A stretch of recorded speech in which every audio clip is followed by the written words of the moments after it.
Hi. Let's learn about knock-in options. A knock-in option is a latent option contract that begins to function as a normal option once a certain price level is reached before expiration.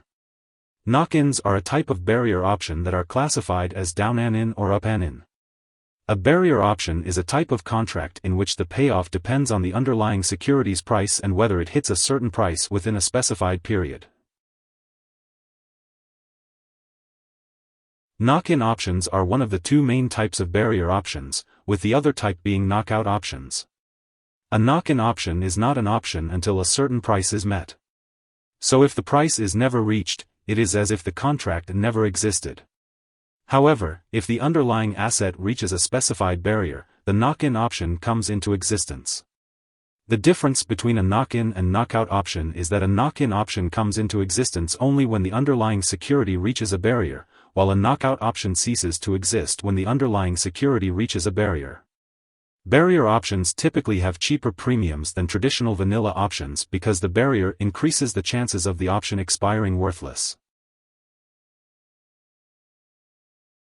A down-in put option becomes a vanilla option with a strike price of $100 if the price of the underlying security reaches $90.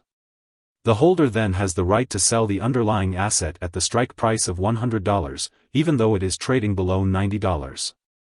However, if the underlying asset does not fall below the barrier price during the life of the contract, the down-in option expires worthless. An up-in option comes into existence only if the underlying reaches a barrier price that is above the current underlying's price. If the underlying asset rises to $55 or above, the call option would come into existence and the trader would be in the money. Here are two key takeaways. 1. A knock-in option is a type of barrier option which is triggered only after the underlying asset's price reaches a certain specified barrier.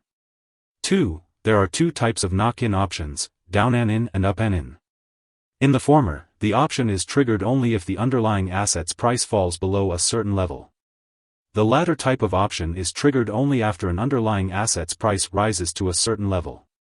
Hope this would help. Thanks for watching.